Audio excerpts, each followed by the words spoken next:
Morning glory, America. Bonjour, hi, Canada. I'm Hugh Hewitt live in Studio West. It is an utterly ridiculous, terribly fraudulent prosecution of Donald Trump by Alvin Bragg. I waited and waited and waited, and you've listened to this show, you know, I just said, let's wait and see what's in the indictment. Let's wait and see what's in the indictment. I didn't think anyone would dare bring this. It's not even paper thin. It's not even rice paper thin. It's ridiculous. It's absurd, but it is profoundly reckless to criminalize politics this way. And Alvin Bragg will ever live in legal infamy. That's just the politicization of the criminalization of politics is what this is. And no one is defending him. I mean, some people are hemming and hawing.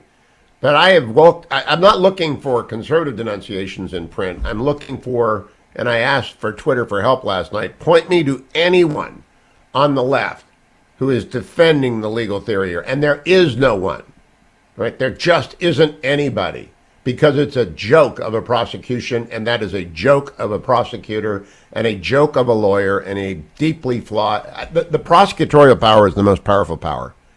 The entire government at the local, state, or federal level has resources far beyond the capacity of any individual defendant to persevere. And that is why the power of the prosecutor is so importantly balanced against the ethics of the profession. You do not do witch hunts. You do not pursue your political opponents, but Alvin Bragg has. So I'm opening the phones, 1-800-520-1234. That's my conclusion. Not only is there no there, it is a terrible spiral down into the criminalization of politics. And no one is defending it with any credibility. Lots of people are saying, well, maybe something will show up. No, there is nothing there. It is a dry hole. It is deeply unjust. Unjust. I can't, by the way, first-time callers only, 1-800-520-1234. Deeply unjust. Let me give you a few reactions. Andrew McCarthy is going to join us in hour two. He's my go-to guy when the criminal law, and especially the law of New York, is involved. I can't even make any sense out of this. It's one set of facts trumped up into 34 misdemeanors and somehow magically cooked into a felony by reference to an offstage criminal statute. It is the worst recipe ever. And the former president is right to be outraged. His supporters are right to be outraged. And I'm always willing to be persuaded by someone who makes a case. And I don't know what Jack Smith is up to, and I don't know what the Georgia people are up to, but I know now that Manhattan got nothing. And this is a pure example of the downward spiral of American politics into criminalization. John Yoo. Professor John Yoo at Berkeley on Fox News last night, cut number 20. Cut number 20, Jacob. There's a big hole in this case, and this indictment and the statement of facts that were released with it do nothing to fill that hole, which is, how do you turn this misdemeanor, which you had to bring 2 years, within 2 years of the crime, how does it get elevated into a felony? Well, as you said, and the press conference showed, Bragg says, oh, it's because he was fixing the books to conceal another crime. He nowhere explains in the indictment or in the statement of facts what that other crime is. We're left hanging. And if we don't know, I think this is a huge hole in the indictment. I think the defense attorneys are going to be all over it, especially if Bragg tries to say, oh, it's about somehow defrauding the entire voting public of New York or of the whole country. It's absurd. This is the Easter prosecution. He's resurrecting an old charge, old misdemeanor, and attempt for political purposes. It's just a stunt. Andrew McCarthy, who's going to join me later, was on with Neil Cavuto yesterday on Fox. Cut number 21. Neil, if the judge does his job right here, the case should be dismissed, and it actually should be dismissed quickly. I agree with what my friends have said, but I think this is actually worse than what we anticipated, because what we anticipated was that they were trying to bootstrap a misdemeanor, which, by the way, they'd have a good deal of difficulty proving if it was just a misdemeanor. But they need to show that he concealed another crime in supposedly falsifying the business records. And what we've thought up until now is that he was going to use that as an avenue to enforce federal campaign finance law. Now, maybe that's what he's planning to do, but he's got to tell us what he's planning to do, and more importantly, he's got to tell Donald Trump. So I think this indictment, even before you get to the statute of limitations and whether he's got jurisdiction to enforce federal law, I would dismiss it on its face because it fails to state a crime. We're going to talk with Andy about that because it should be dismissed. Jonathan Turley on Fox News. Professor Turley, cut number 22. Let's bring in George Washington University law professor Jonathan Turley. Jonathan, I was anxiously waiting for this indictment, and I'm flipping through, and after our talks again and again and again about the bootstrapping of the misdemeanor to make it a felony, looking for the underlying felony. Yeah. Were you looking for it too? Yeah, it's like Orient Express without the body. I mean, you're looking for it, and it just never comes up. And the weird thing, I've never seen an indictment quite like this one. That is the key linchpin. That's how you get beyond the statute of limitations. I know a lot of judges that would have been not too pleased to receive an indictment like this and would have said, you know, what the heck is this? I mean, what are you alleging? And Bragg just sort of waved it off and said, I don't have to really say. But my question By the way, this is what I'm so stunned by. I got out of con law 2 yesterday, and I taught two difficult classes yesterday. One on affirmative action and why it's unconstitutional, and one on free exercise and the Establishment Clause. And I've got some pretty liberal law students who just do not understand why Jack Phillips should be left alone in his cake shop. So they were difficult classes. I got approached and said, what do you think? What do you think? I said, well, I got to read this thing. I don't know. So I read the statement of facts. I read the indictment, and I am mystified. Mystified. Said, what is going on here? What is the crime? What's the theory? And then Alvin Bragg gives a press conference. He said, we're not going to tell you. It's magic tricks. It's bad magic tricks. It will persuade no one, and the judge ought to throw this out. I'm so cautious about, because I'm a lawyer, and I've only been in one criminal court in my life, so I'm not that kind of a lawyer. I don't know New York law. I'm not licensed in New York. I don't have any idea if there's anything like this that's ever happened in New York.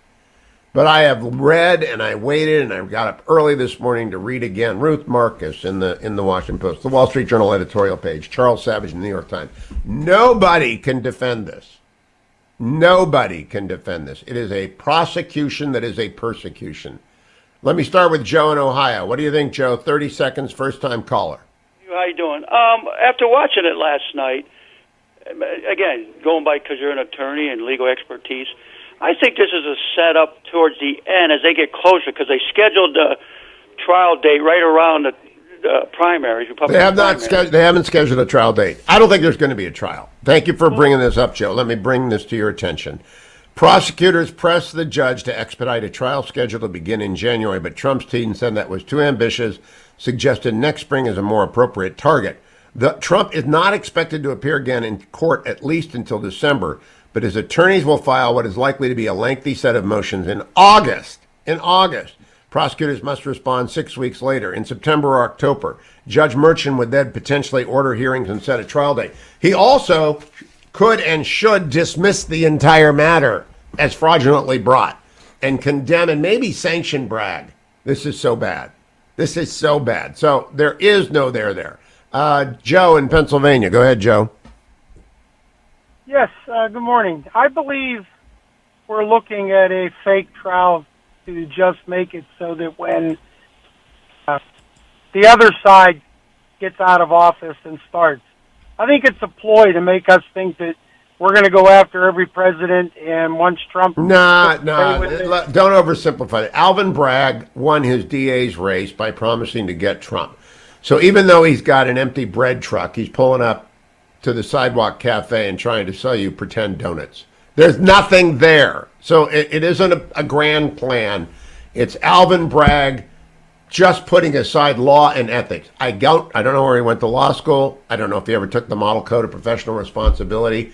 It is a cringe-inducing political prosecution of the sort we have not seen in the United States before. Of course, that's obvious about a former president, but I really can't think of another trumped-up charge and absolute fabricated set of prosecutions that equal this charade. I'll be right back, America. 1-800-520-1234. More of your reactions, more from overnight to the political persecution prosecution of Donald Trump in Manhattan. Stay tuned. I'm Hugh Hewitt. I'm Hugh Hewitt, joined by United States Senator Tom Cotton of Arkansas, member of the Senate Judiciary Committee, graduate of Harvard Law School, I might add. Good morning, Senator Cotton. Welcome back. Good morning, Hugh. It's good to be back on with you. Can I have your reaction to the indictment and arraignment of former President Trump yesterday? Hugh, never before in American history has the party in power targeted a former president with criminal charges. That's a step that ought not be taken lightly. But Alvin Bragg's indictment of Donald Trump is a joke. I've reviewed it carefully now. It's even flimsier than was reported by his leaks over the last few weeks. First, every so-called crime appears to be beyond the 5-year statute of limitations. Second, on the merits of those so-called crimes, they should be dismissed as a matter of law. So I guess his theory is that the president falsified business records to cover up federal election crimes, yet not even the Federal Election Commission pursued those so-called crimes, or the Department of Justice or Alvin Bragg's predecessor. And then when you move from the law to the evidence, think about what the evidence is here, Hugh. You have the testimony of a woman who has repeatedly contradicted herself on the very matter at issue. And then you have the testimony not just of any convicted felon, but a man convicted of lying under oath, and a man who has made his desire to get revenge on the former president well known. So all of these things demonstrate to me that this is nothing but a political witch hunt by Alvin Bragg and the Democrats on their now 8-year quest to get Donald Trump. Some other things there that show it's a political witch hunt. You know, Hillary Clinton's campaign has confessed to doing this exact same thing on the Steele dossier, directing payments that were characterized as legal expenses when they were really designed to pay for the Steele dossier. And she's paid $113,000 fine for that. And where was her campaign based? It was based in New York City, but where are the charges against Hillary Clinton? Or just consider another fact. I mean, the next hearing is not until December, probably 1 month for the Iowa caucus, less than a year before the general election on relatively straightforward, simple charges. All of this suggests to me that the Democrats just want to drag this out. So it's the central issue in our primary nominating campaign, and then the general election, should Donald Trump be our nominee. So it's a very, very disappointing day. It's a very dangerous day because once a bell like this has been rung, it's hard to unring it. And I wish that Alvin Bragg had thought more about the precedent he was setting for a country that has never pursued presidents once they leave office with criminal charges, like regrettably so many countries around the world do. Senator, I've been looking high and low for any liberal to left-wing commentator with credentials who is defending this. I cannot find anyone. My friend and colleague Ruth Marcus is maybe the smartest liberal reporter, journalist, and Harvard Law School grad writing, and she backs. It takes her a while to get there, but then she says at the end, but. There's no there. There's no dog that barked. They didn't even name the felony. Yeah, I mean, Hugh, it's remarkable the silence you have from the left. Some honest liberals are even saying this is incredibly weak, and they're regretting that Alvin Bragg moved forward because they're hoping that some of these other investigations into Trump prove more fruitful. And they're afraid, I guess, that this is going to interfere with those or color the public's perception of those investigations. But I have not seen a single liberal commentator, or for that matter, any of my Democratic colleagues who want to come within a 10-foot pole of this flimsy indictment. And as you say, Alvin Bragg didn't even name the underlying crime in the indictment. And at his press conference yesterday, he was asked why he didn't. And he says, because the law doesn't require it. So think you're Donald Trump now and his lawyers. It's like being back in the Star Chamber. It's like the show trials of Stalin. They don't even know what they're charged with. Yeah, they're charged with this little misdemeanor crime, but to be a felony under New York law, there has to be an underlying crime that the so-called falsified business records concealed. They still don't know what that crime is. Can we pause on that for a moment, Senator? That's so deeply unfair. They need to bring a motion to dismiss. I believe that motion will be successful if the judge is fair. But to bring a motion to dismiss, you need to know what you're charged with, right? I mean, there just isn't. It's such a Grand Canyon-sized hole in the indictment that I can't get past that. If he can't Yeah, so articulate the I know. felony, it's a fraud. Hugh, it would seem to me there's two different grounds on it, to dismiss. First, the indictment is legally invalid. It doesn't assert the actual offenses with which he is charged. What is the underlying offense here? But second, suppose that it is some kind of federal election crime, even though the Federal Election Commission wouldn't pursue it. Think about the theory of that case, Hugh. Alvin Bragg's theory of his case is that a candidate for public office is not allowed to use his campaign money, his donors' money, the $5 and $10 contributions that people send into TomCotton.com or DonaldTrump.com, not just allowed to use that for personal purposes, but that the law requires you to use it for personal purposes. That you the only way you could say pay for a non-disclosure agreement is with your campaign funds. Consider a candidate, Hugh, who's, let's say, going through a divorce. It happens. Life continues, even when you're a candidate for office. Is Alvin Bragg's theory of the case that you have to use campaign funds to pay for your divorce lawyer because your divorce might be embarrassing and harmful to your campaign? That's a second ground to dismiss as a matter of law this indictment, because the theory is so far-fetched. Again, it's just an illustration that this is a political witch hunt from a man who, by the way, has let crime run so rampant in New York City that his own Democratic mayor says the criminal justice system there is a laughingstock. Well, Alvin Bragg needed a headline. He needed to fulfill a campaign promise, and so he perverted American justice. But Justice Jackson warned in his famous remarks on the federal prosecutor, never prosecute a person, prosecute a crime. They can't name the crime. It's a fraud. My question is there Tom DeLay was brought down by an out-of-control political prosecutor in Texas.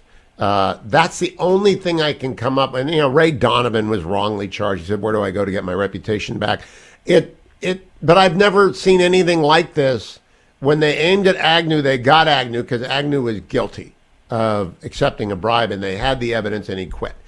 Is there any predicate of anything remotely like this in your knowledge where an out-of-control prosecutor slams together, jumps up, stacks, use whatever term you want, the same allegation 3 dozen times, and then says, I'll come up with a felony later, and this, my friends, is my baked cake? Have you ever seen anything like this?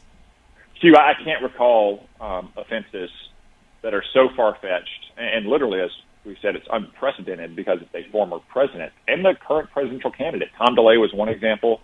You offered Ted Stevens, the former senator, who was hounded into his death by corrupt Department of Justice lawyers who ended up facing penalties or even committing suicide over their misdeeds.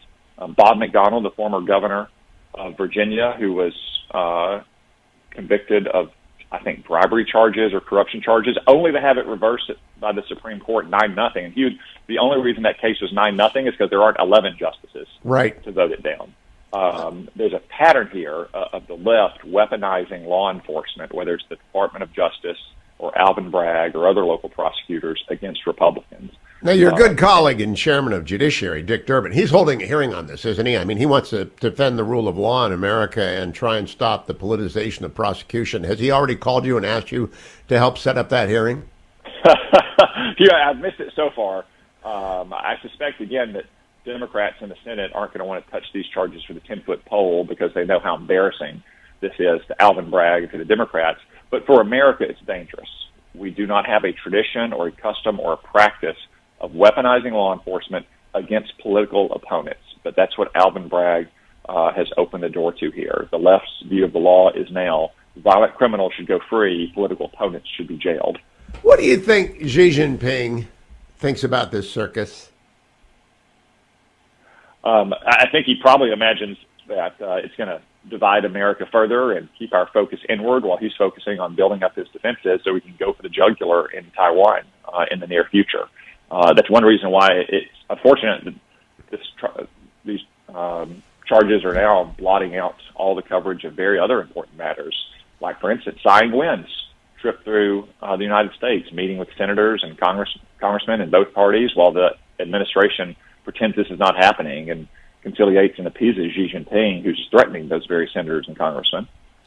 Evan Gershkovich has been taken hostage by Vladimir Putin, a Wall Street Journal reporter. Unfortunately, Americans haven't heard about Evan Gershkovich very much because Alvin Bragg took the coverage away from him. That is, to me, the most immediate deep damage, is that we ought to be unified in our outrage that an American journalist has been seized as a hostage by the thug Putin. And very few people remember. I had to just double-check Gerskovich.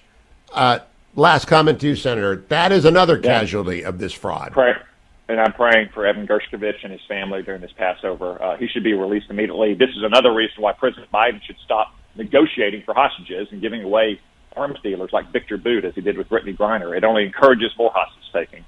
Well said. Senator Cotton, a happy Easter to you and your family. Thank you for joining me. Lots ahead, America. Welcome back, America. I'm Hugh Hewitt, live in Studio West. I am so grateful to Andrew McCarthy for making time in what must be a very busy schedule today to explain to this audience and to everyone what I think is a sham, a dog that didn't bark, but about which I'm not certain, because I'm not a criminal lawyer. I can talk to you about constitutional law and things like that, but I really don't know New York law, and I've read this and I cannot figure it out. So thank you, Andrew McCarthy. Your day must be packed, friend. Welcome. Any day I start it by talking to you, Hugh, is a good day. And what we actually need here is a constitutional lawyer, because the fundamental flaw with this indictment is that it's not an indictment. Thank you. I'm trying not to get over my skis, and I don't know New York law, and I've done exactly one criminal prosecution defense in my life. So I just read it. I kept looking. What's the felony? And Andrew, walk us through what you see and what you don't see and why you conclude that it's unconstitutional, because a defendant can't defend himself if he doesn't know what he's charged with. Yeah, let me start with that, but don't let me forget to get to another point, which is that it's incoherent. But let's start with why it fails as an indictment, which is a constitutional question. It's not the esoterica of New York law is beside the point for this. In the United States, under our constitutional system, an indictment serves two purposes. One, it has to put the defendant on notice of exactly what's charged so that he can prepare his defense. And two, it gives him double jeopardy protection. That is, by stating the offense that's charged, the indictment stands as a defense if the person is ever charged again by the same prosecutor, so that he can say, no, I've been charged with that already. This indictment fails as an indictment because it does not tell Trump what the crime is. The allegation is that Trump falsified business records with fraudulent intent in order to conceal the commission of another crime. But nowhere in the indictment does Alvin Bragg, the district attorney, state what the other crime is. Therefore, Trump is not on notice of what he's charged with. And it is suggestive of an even deeper constitutional violation, which is that you are guaranteed under the Fifth Amendment a right to be indicted by a grand jury.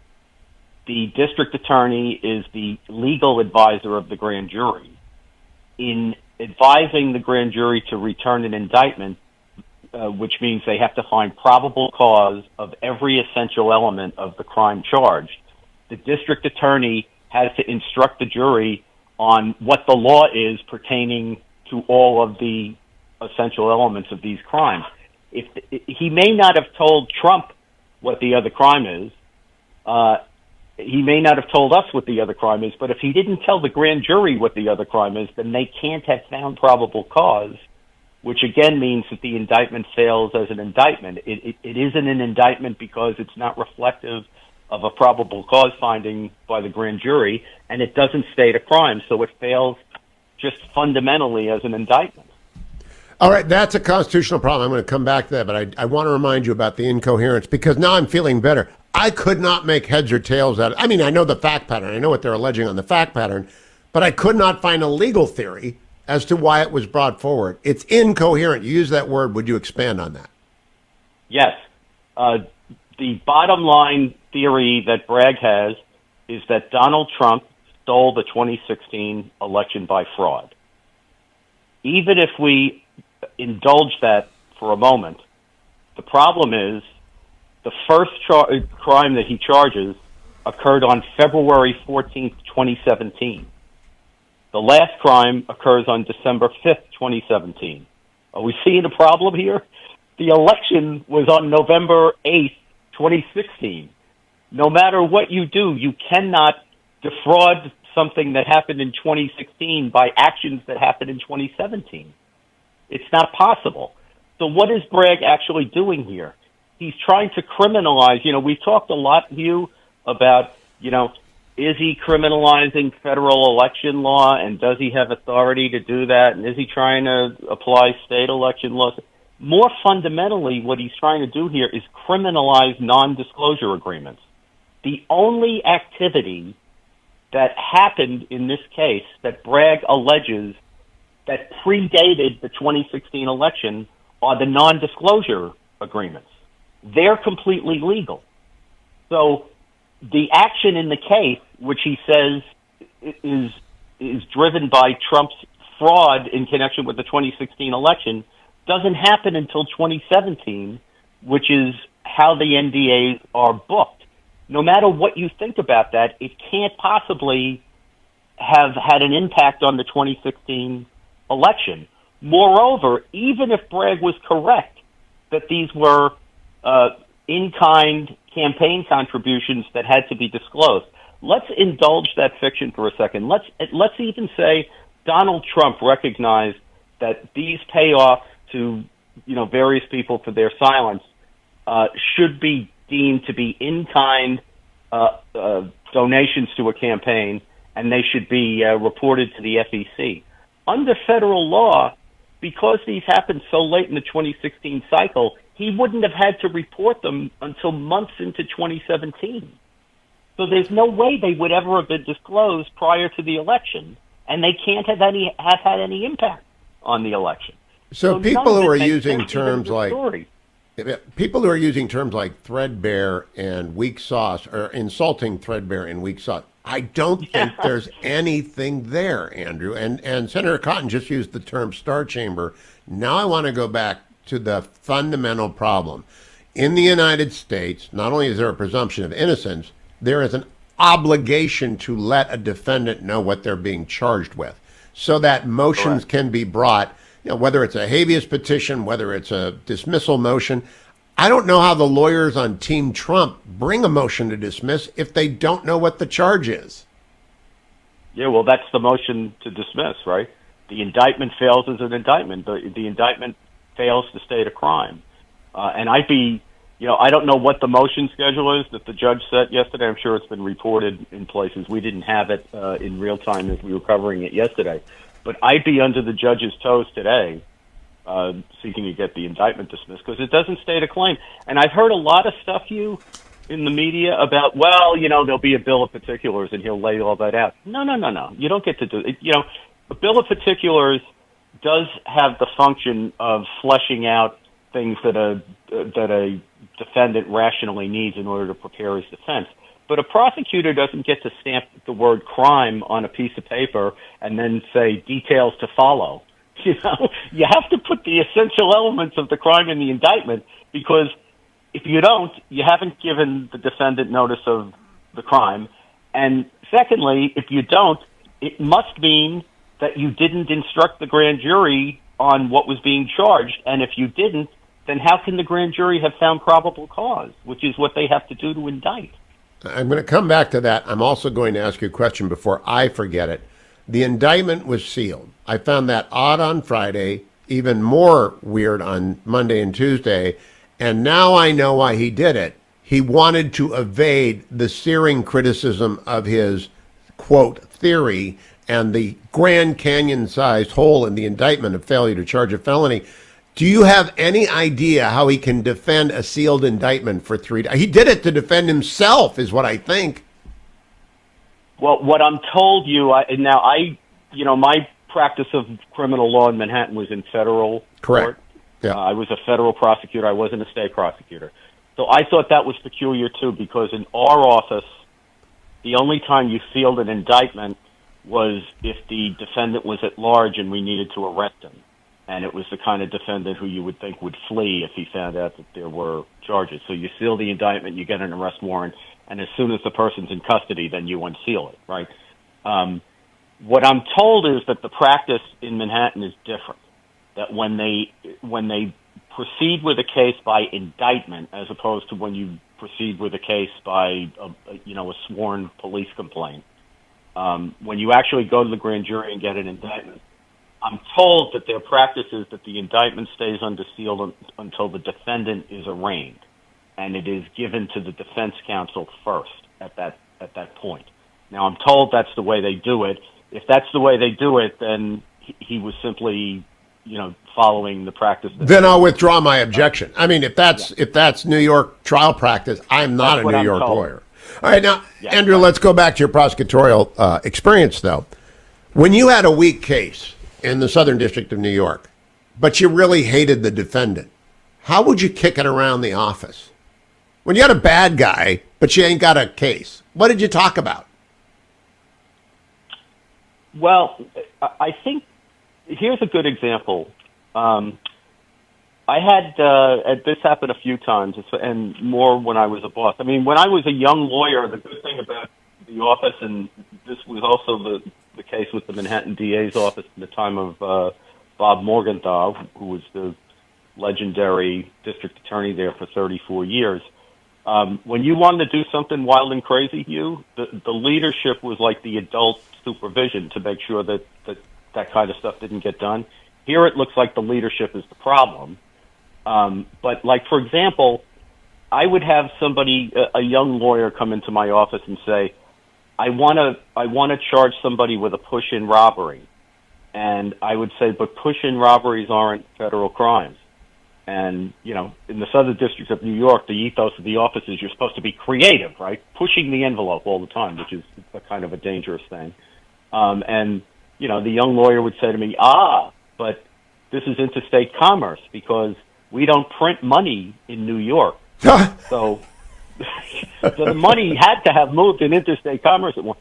So what I think generally happens is if you have a case like that where you're pushing a legal envelope, what you kick around is this a precedent that we can live with and that we can defend in the Second Circuit, even if we can run it past a judge, which in the Southern District we have very good judges. You probably wouldn't be able to get something like that past a judge. Okay, and when you had a good guy being charged, because I'm not putting Trump on the good guy, bad guy spectrum. I'm just talking about your experience. When you have a bad guy you want to get, you still have to be careful. When you have a good guy that you regret going to get, how do you adjust the process there? I think that, thinking back, I'm glad you asked me this because I wouldn't have thought about it this way. But I think, back in the old days, even though you would think about the defendants as bad guys, in order to sort of make sure that you didn't do something stupid, you thought more about their lawyers than you thought about them. Oh. If I had a mafia guy who was a really bad guy, I wouldn't get carried away because I would imagine if I do X, Y, or Z thing, what is this very, very good defense lawyer going to do to my case in front of the jury? And that has a very sobering effect. And I think part of the reason we probably think that way, Hugh, is some of the best defense lawyers in New York are veterans of the U.S. Attorney's Office in Manhattan. So you would think about your former colleagues dismantling your case, and that actually has a pretty good effect on policing yourself. Now, I don't think Alvin Bragg is capable of embarrassment, Andrew McCarthy, because he's in Manhattan and he's popularly elected. The judge in this case I am unfamiliar with. I try to always give the benefit of the doubt to the judge, but he has to have a motion brought to it. Is there any way to get this out of an elected state court judge's office and out of Manhattan into a federal court, to your knowledge? No. I mean, it's just not a federal case. In fact, part of the weakness of the case is if we could get Bragg to fess up what crime he says Trump is trying to conceal, what he seemed to be suggesting at times yesterday in his press conference was that it was federal election law, which he doesn't have jurisdiction to enforce. I would point out, you'll probably find this interesting, the statute that Bragg is using that makes falsification of business records a felony says if it's falsification of business records that is committed to conceal, and what the statute says is another crime. That's the term. I don't think that can be read as anything other than another New York crime. This is the New York Penal Code. So when it refers to a crime, it's talking about a New York crime. I don't think the New York legislature would have jurisdiction to allow the district attorney to enforce federal law, but we'll never come to that because they didn't try to do it. It was clear that what they're talking about here is a New York crime. And I think the reason that Bragg doesn't want to come out and say that Trump was concealing a violation of federal election laws, aside from the fact that he wasn't, is that it would be too obvious that Bragg just simply doesn't have jurisdiction to enforce that. Okay, indulge me, Andy. The 14th Amendment prohibits states from interfering with the due process of law. I think the fundamental nature in history and tradition in the United States is that defendants are fully informed of what they are charged with so they can prepare a defense. Is there no way you can think of for Trump's lawyers to put that in front of a federal judge in the Southern District of New York? I think what any federal judge would say, Hugh, is that they're going to stay their hand until the state process runs its course. I don't think that a federal court would pretermit this. You would sit back and let the state court do the right thing. I mean, the judge who has this case should do the right thing here and throw the case out. And I don't know a lot about this judge either. You know, Trump has had a lot of unkind things to say about him. I'm like you. I'm willing to watch and wait. But I will say this. The DA put a lot of pressure on him, and there's been other pressure on him to gag Trump yesterday, to issue a gag order, and he refused to do that. And the only thing he said to Trump, which I thought was pretty benign, was don't incite violence, which is like me telling you don't murder anyone this week. Right. You know? Well, in the Post today, you were talking about schedule. The Post reported this. Trump is not expected to appear in court again until at least December, but his attorneys will file what is likely to be a lengthy set of motions in August, and prosecutors must respond in writing 6 weeks later. The judge would then potentially order hearings and set a trial date. I think that is a crime against the people of the United States. I just can't tell people how angry this makes me that we're sent into legal limbo without a theory of the case that the Trump lawyers can act on expeditiously because he's holding the American political process hostage, Andrew. Yeah, but I don't think anything about that schedule stops a lawyer for Trump from marching into court today and asking for immediate relief, saying that, look, we're behind the eight ball here because they didn't even hand us this indictment until 2:30 yesterday afternoon. So now that we've had a night to read it, we realize it doesn't state a crime. And we gave them the benefit of the doubt because we hadn't had a chance to study it. But now that we have, it doesn't state a crime. We can't have a situation and they can make this a constitutional argument and try to frame it that way, that this is an intrusion of state law enforcement into the federal electoral process, and it shouldn't be allowed to happen unless there is a serious crime that is backed by at least an indication that the prosecutor has convincing evidence. Here, they failed even to state a crime. Forget about the fact that their evidence appears to be flimsy. And I think if I were they, I would try to get under the judge's toes this morning. I agree with that, but I think I might also try to go to a federal just for the framing of this, to make sure the public understands he hasn't been charged with a felony yet, and all the mumbo jumbo at the press conference is not legally of any significance. I think it's a violation of the 14th Amendment, but I haven't taught criminal procedure ever, much less practiced in the federal courts. I appeared in drug court once with the son of a friend. That's my criminal experience, all said and done, Toto. So I have no idea. Yeah, I think we're just talking tactics here more than strategy. I don't disagree with you, but I think if I'm the lawyer who thinks I may eventually have to try the case in front of this judge, I want to give him the chance to do the right thing before I. Oh, that's a smart observation. So, Andrew, I want to wrap up this way. I have gone looking. The dog that didn't bark is a liberal defending and applauding Alvin Bragg. Someone with credentials. And there are lots of them. Neil Katyal. I mean, there are lots of people who are talking heads on, and I don't count Andrew Weissman. Is there anyone, have you seen anybody applauding Alvin Bragg's approach and saying this is good, solid lawyering and Trump's in trouble? No, I think that there are lawyers who I like and respect on the other side. Preet Bharara, who I knew in the office, and Neil, who are very fine lawyers and who are, as I understand it, they're friendly with Bragg. And my understanding, Hugh, is that what they cautioned everyone was to keep their powder dry because we hadn't seen the indictment yet. And even though I thought there was enough reporting out there and that it was reliable enough that we could pretty much understand what was in the indictment, and that turned out to be the case, I didn't object to being admonished that, you should at least see it before you go, to DEFCON, whatever. But I haven't heard anybody come out and try to defend this.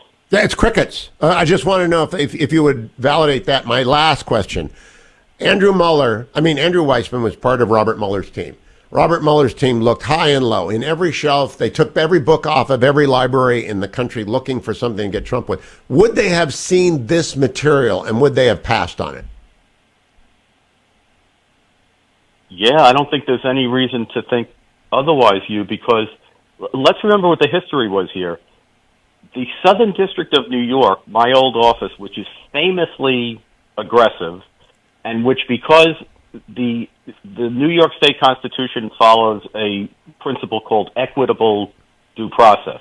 Equitable double jeopardy, which means if somebody else indicts on anything that is part of the criminal transaction that's alleged, New York can't charge. So we always had a trump card whenever we had a turf battle with the Manhattan DA's office, which happened frequently. We could always jeopardy them out by charging, which is not with most states. It's dual sovereignty, and one can't jeopardy out the other. So the Southern District had this case, and it didn't have to give it to the Manhattan DA's office. And when it has an attractive case that it's trying to make, it never gives the case to the state. And here they had Michael Cohen. They actually got him to plead guilty to 2 campaign finance offenses that I don't think he was actually guilty of. And the only reason he pled to them was because his guidelines were so high on the fraud counts he was looking at that they didn't make a difference to him time-wise.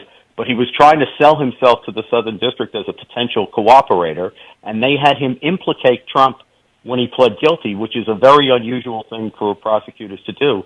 But after taking a long look at this, they dropped the case because they thought they didn't have it. And then Cy Vance dropped the case. And then Bragg himself dropped the case. So everybody has known for a long time that this case is awful. Even Mark Pomerantz, who writes this book about how Bragg should have indicted Trump, what he's talking about is Trump's history of financial dealings, which actually what Mark is talking about in his book is what Tish James ended up putting in her civil complaint. But all the prosecutors who looked at this said that there's no proof beyond a reasonable doubt of a crime. But I think Bragg got mowed into this. Oh, he did. That's clear. But the Southern District of New York passing is one thing. I'm just wondering if the special counsel, we have a minute, if Robert Mueller's team would have seen these facts, because I believe they would have been in the Mueller report if they thought them in any way relevant to smearing Trump, because that was what Volume 2 was all about. Michael Cohen cooperated with Mueller and pled guilty in part of the Russia-gate stuff to committing perjury in front of Congress. So he gave them the whole Stormy thing. There was no crime there. And they passed too. So it's not just the Southern District, it's also the special counsel. Yes, and he had jurisdiction, as we know. He had jurisdiction. Any crime he found on Trump during the course of his investigation, he could have charged. Andy, thank you for making time for me this morning, friend. And I know you're going to be on. Thanks, man. If I were, you should just go get a cot and put it over at the Fox Green Room and lie down between appearances. Andrew C. McCarthy, follow him on Twitter. Always listen to him. He's your go-to guy because he actually is a prosecutor and knows what he's talking about. as opposed to the 99% of us lawyers who are on TV who pretend to know what we're talking about, and then as opposed to the pundits who actually have no idea what they're talking about. Stay tuned, America. I'll be back for your... I'm Hugh Hewitt, live in Studio West. So pleased to welcome back to the Hugh Hewitt Show Admiral William McRaven, retired United States Navy, former head of course, Special Operations. Good morning, Admiral. Welcome back, and congratulations. The Wisdom of the Bullfrog, another bestseller. Thanks very much, Hugh. Appreciate it. Good to be with you. It is great to be with you. I want to begin with the conversation I had with my wife last night as we were talking about the wisdom of the bullfrog. We want to know if Georgianne went to Paris after you called her. The Run to the Sound of the Guns chapter, I paused and I said, military spouses are the most resilient people in the world. Would you tell that story and then tell us, did she go? My guess was not. Fetching Mrs. Hewitt thought maybe she did, and I hope she bought a scarf. But you tell us that that's not in the book. Yeah, no, she didn't end up going, Hugh. That was so. For your readers, we had a kind of a horrible civilian casualty incident when I was in Afghanistan. I had been preparing I was going to get a little leave. I was going to go from Afghanistan and meet my wife in Paris, but I had to call her at the last minute and say, "Hey, honey, I can't leave now. This is when the troops need me. This is when I've got to show up. I've got to step up in front of the general who was in charge of me and be accountable for the mistakes we had and try to fix the problem." And as you well know, Hugh, we've been married a long time, and she understood that. And so no, she and my daughter didn't go to Paris that time. I am going to talk about a lot that's in the Wisdom of the Bullfrog, and I want to pause at the beginning though to salute military spouses, because every leadership lesson that you talk here that involves military action, there's an offstage set of actors, and it's the family of the participant. Whether they know what's going on or not, like in your case, you're able to explain to your wife why you were not going to Paris, though I'm sure she understood. I just don't think people grasp what they deal with over a law. 37 years for you? 37 years of moving and not doing now.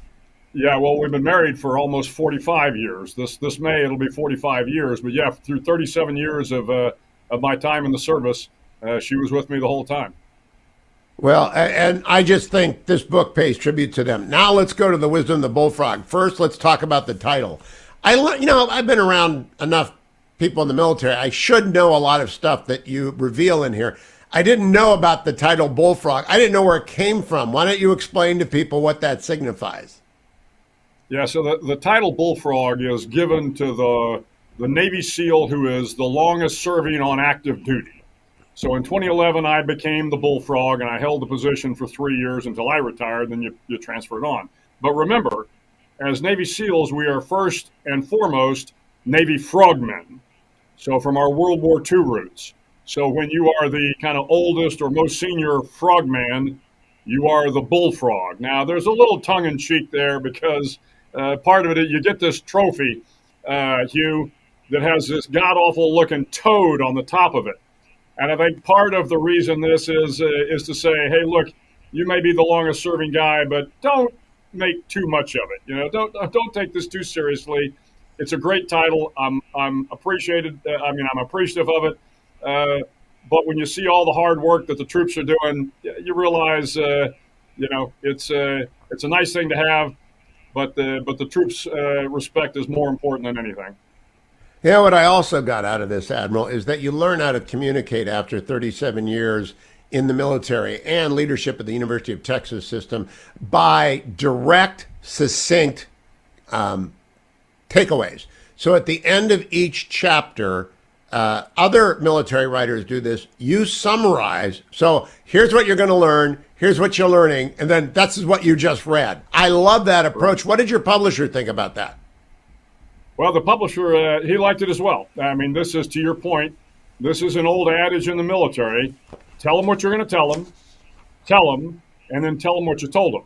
And it reinforces whatever the narrative is and what the lessons are. So I've lived with this my whole military career, and it just made sense to write the book that way. All right, now I want to summarize for the audience out there that haven't ordered it yet. It's the perfect book for graduation. I assume that's why it's coming out in April, so that it's available for May graduations for everyone, because it's a life advice book that is actually full of nuggets. But the premise, which I found delightful, and I can't believe no one ever came up with it, is to take those slogans, mottos, not cliches, but condensed wisdom that have come from every branch of every service, and a few not, like you Pope Francis at one point, and explain their origin. Was no one ever done that before?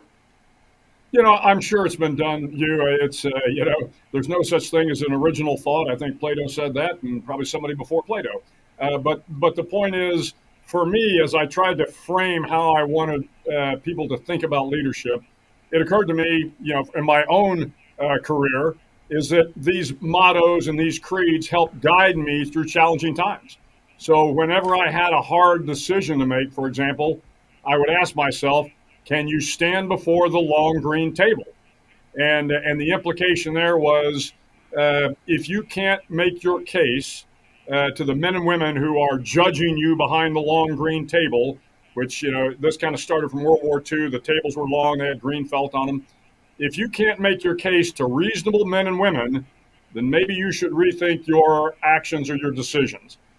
Every time I was getting ready to do something, I'd say, hey, if I have to go justify my actions or my decisions, then I stand before the long green table. So these mottos, as you said, these quotes are important to guide people through tough leadership challenges. I'd never heard the phrase, the long green table. And General Mattis is a guest, General McChrystal is a guest, Admiral Stab is on all the time. You've been on before. I've never heard that term. I got kids in the military. I've just never heard that term. Is it still in common use? I don't think so. This was when I came into the military, actually, as a midshipman in 1973. I can remember some of the naval officers using it. And then my early days in the Navy. So to your point, I can understand how, General McChrystal and maybe even General Mattis, but I would think Jim Stavridis has heard this before because it's a term that I heard often in my time in the Navy. Not so much later on. It's a warning. This is an admonition. This book is an admonition to every instructor at the Naval Academy. Your mids are going to remember what you talk about because you actually recount the Battle of Midway as told you by the lieutenant instructor at the academy for the lesson about commanders got to command. I don't want to give away too much of the book, Admiral, so we got to tease and dance around. But I want you to tell that story about not only the instructor, but Nimitz. I've been to Chester's Nimitz house in Frederick, Texas. I've been to the Museum of the One, the Pacific, but I didn't know this. I did not know this about the Battle of Midway. So I had heard this phrase a number of times in my career as well. When in command, command. And it goes back, and I don't know whether it is legend or mythology, but I could verify it as best I could. But in June of 1942, as Chester Nimitz, who is the fleet admiral, they are looking at the island of Midway and the Japanese fleet off there. And there was a lot of discussion about whether the U.S. Navy should go engage the Japanese off Midway. And there are a lot of people in Washington and a lot of people on Nimitz's staff that think this is a really bad idea. So he's really grappling with this problem. Should I go do this? He thinks it's the right thing to do, but there are a lot of other people think that it's not. So he goes to visit Admiral Bull Halsey in the hospital. Bull Halsey has got shingles. He's in the hospital. And, of course, Bull Halsey was this, kind of gruff, rough old admiral. And as he's talking to Halsey in his hospital bed, Halsey turns to him and says, Admiral, you always told me when in command, command. And the point being is, hey, you're the guy in charge or you're the woman in charge. Take charge. Make the best decision you can and move out. Don't waffle too much. Your instincts are probably something you should trust, and you need to be decisive. And this is about being decisive. People like decisive leaders. And of course, Nimitz goes on to make the decision to engage the Japanese off Midway, and it's a turning point in the Pacific War. I contrasted that with McClellan and Grant, and I was going back through my Civil War history. McClellan was in command, but he didn't command when he needed to in the Peninsular Campaign. Grant did nothing except we intend to remain on this line if it takes all summer, right? Always attack. And so that's the personification of that. Does that change at all when the unknowns outweigh the knowns? Because Rumsfeld, the former secretary, was very famous for knowing there are known unknowns and there are unknown unknowns. When does that balance shift? Yeah, it's a great question, Hugh. Another part of the book is about risk, and so I think that they are complementary when you think about when in command, and then recognizing that who dares wins. You're going to have to assume some risk. But the one thing I tell folks is there's this mistaken belief out there that as Navy SEALs, we just kind of grab our guns and go run to do the mission. And what people don't see in the movies, and of course what they don't read in the books, is the fact that 3/4 of our time is spent planning and rehearsing. You want to take. There's always going to be risk in every mission, but you want to train and reduce the risk to a manageable level. And so part of this is, yes, you want to be decisive, but you don't want to be cavalier either. So to your point, you've got to look at the battlefield. You've got to make a plan. You've got to work the risk out of the plan as best you can, but then you have to be decisive and move out. So let's talk for a moment about the raid to get bin Laden. You pay a compliment to President Obama, which I had never really considered, in which he deserves. There was enormous risk to him in authorizing that raid. It reminds me, of course, President Carter and the failed Desert One back in 1979. I think maybe it was 1980. So you actually underscore he had to brace up, swallow hard, and command. He was in command and he commanded. Took a while, but he commanded. In the end, and you pay him that compliment. I want my audience especially to know it's a deserved compliment. Well, I appreciate that, Hugh. And again, I have worked for both, President George W. Bush and for President Obama. And it's interesting. People would think that they are completely different in their styles, but having sat in the Situation Room with both of them, they actually had similar styles, which was President Bush would welcome the principals sitting around the table to challenge his assumptions, to challenge his decision. And I found the same thing with President Obama. When he got there, he said, look, I think we should do the raid, but there were a lot of people in the room that didn't think they should do the raid. Because as I point out in the book, we didn't know whether it was bin Laden or not. So you think about this from President Obama's standpoint, and of course he understood the issue with President Carter. Jimmy Carter attempted the rescue of American hostages in Tehran, and it failed, and as a result, Jimmy Carter was a one-term president. We never discussed that in the Situation Room, but I am certain somebody, talked to the president and said, if this goes badly, this is the end of your political career, and oh, by the way, we could lose some Navy SEALs and helicopter pilots. And so the boldness of the decision, to me, as a military commander, was pretty impressive, because we just didn't know whether it was bin Laden, and he made the decision to go. So to your point, regardless of what side of the political aisle you're on, it was clearly a bold decision for a president. I also want to tell people, this is not in the book. Admiral McRaven would never pat himself on the back this way, and I doubt it's even occurred to him. But I am reminded the night before D-Day, Eisenhower went to mingle with the troops. I think it was the 101st. It might have been the 82nd, but he went. It's a very famous photo of Ike, 101st. So the night before the bin Laden raid, you're out near the edge of the Afghan land, near the Pakistani border with your team, and with the old grizzled sergeant who steps up and talks to him about it. And I think that is very much smelling like your sheep if you're a shepherd. That's a different chapter, but they came together for me. Well, thanks. It was always an honor for me to spend time with the troops. And, I've told young officers before, I said, look, at the end of your career, whether you retire as a lieutenant commander or you're fortunate enough to become an admiral, the only thing that really matters is whether you have earned the respect of the men and women that work for you. Because you can be a senior officer, but if you don't have that respect, you know what? Your career is a little shallow. Conversely, you can be a sergeant major or a sergeant, and if you have earned the respect of the officers and the enlisted men and women that work for you, man, that's a great career. Admiral, I want to talk now about one of the surprises for me. You mentioned Stephen Pressfield's Gates of Fire. Stephen is a friend. I've read all of his books. I think I like Killing Rommel second after Gates of Fire. And so Killing Rommel is actually based on your chapter, Who Dares Wins, the SAS motto, and the Phantom Major David Sterling. I confess ignorant. I did not know until I read the Wisdom of the Bullfrog that the SAS was misnamed intentionally. I always thought it had something to do with the strategic air. I had no idea until I read this. So have you read Killing Rommel, by the way, by Pressfield? I have not, but of course I've read a whole lot about David Sterling, the founder of the SAS. Well, tell people about that, because Who Dares Wins and the SAS, is all founded in the reality of what they had to do to stop Rommel. Yeah, so David Sterling was a young British captain at the time, I believe.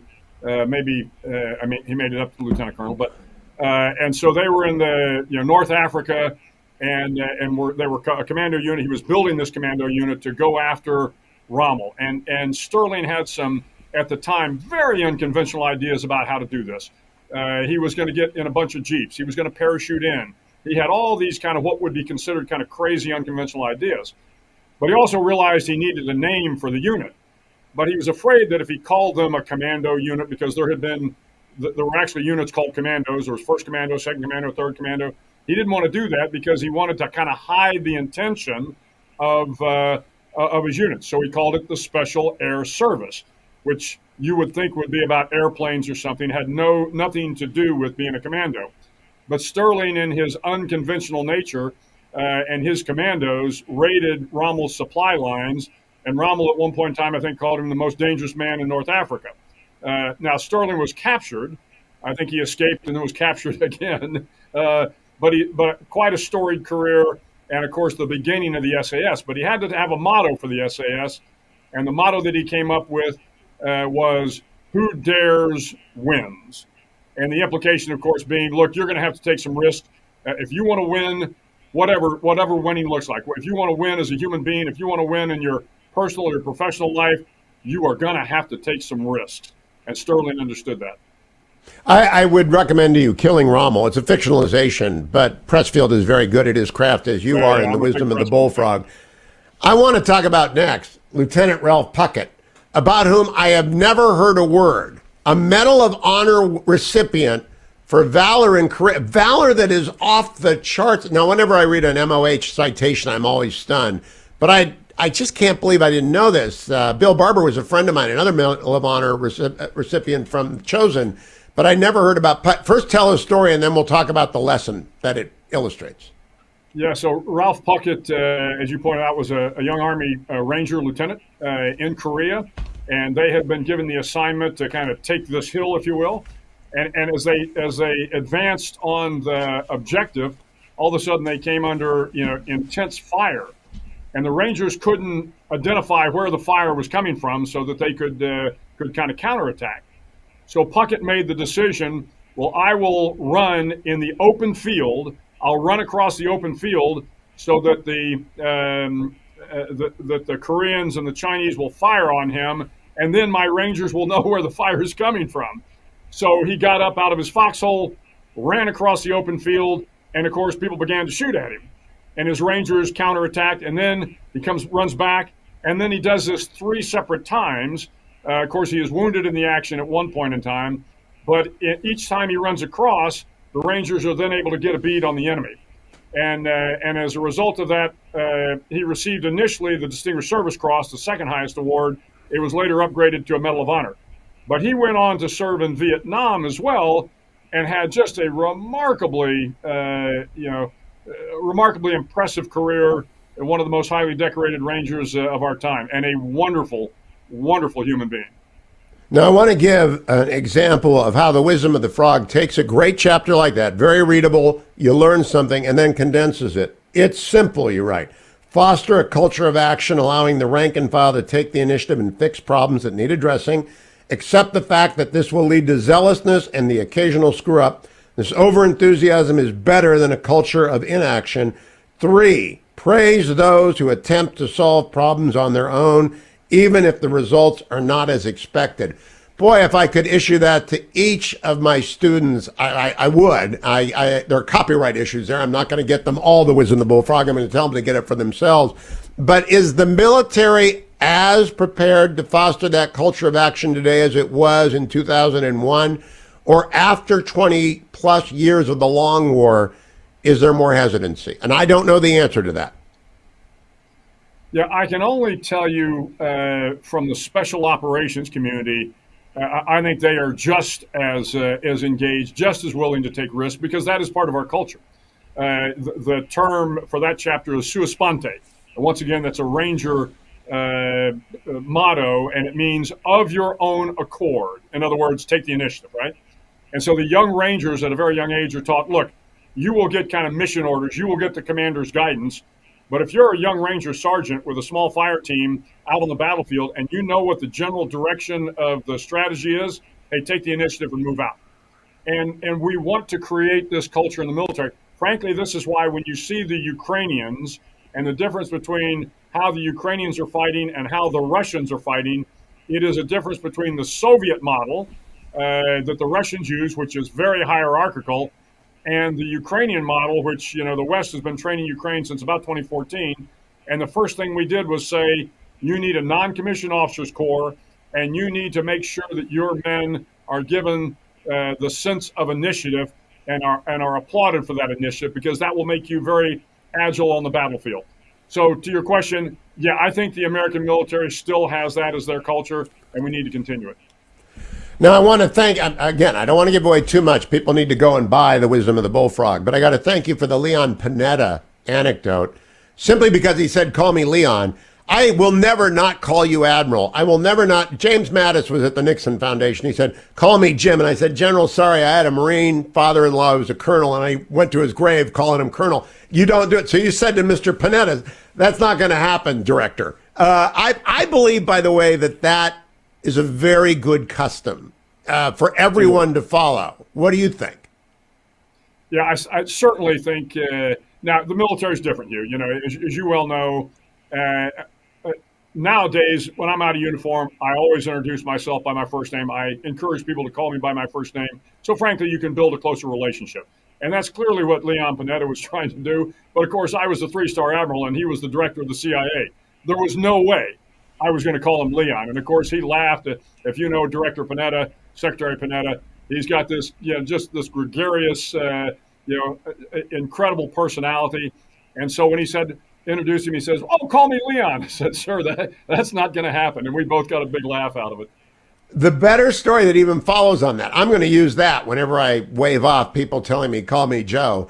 I'm going to use, well, you know, Admiral McRaven wouldn't call Leon Panetta Leon, so I'm not going to call you Joe. The better lesson there is that when he goes around the table, you've worked with everyone at the CIA. I mean, everybody, it's a joke that he doesn't get because he's new to the agency and you've been working with these people forever. Takeaway, trust takes a long time to build. You got to be with people in the field. So how does a political transition every 4 years build trust between the political operatives who are necessary, they run the government, the constitutional order, and the professionals? Yeah, fabulous question. I think the fact of the matter is the professionals in the military in particular, we understand this. We understand there's going to be a transition, and you have a new commander-in-chief, every 4 or 8 years. And my job as an officer and the job of the enlisted men and women is to make sure that we support the commander-in-chief, because that person is the duly elected representative of the U.S. people. I don't tell it in the book, but when I was running my 3-star command, at one point in time, I am briefing the White House, and there is President Bush and his entire cabinet. And 3 weeks later, it's President Obama and his entire cabinet. So you got to be flexible. Admiral William McRaven, The Wisdom of the Bullfrog is already a bestseller. I congratulate you on it, and continued good fortune, and have a wonderful Easter. I will hopefully see you around soon. I look forward to it, Hugh. Thanks. Thank you, Admiral. And thanks all of you for listening today. Come back tomorrow. I'll be back with more on the Trump indictment and more analysis of what is the Grand Canyon of a hole in the indictment. And hopefully a dismissal by the judge. Maybe Andy McCarthy is right. Maybe they will, quote, get under the judge's toes today and get it dismissed. We'll see.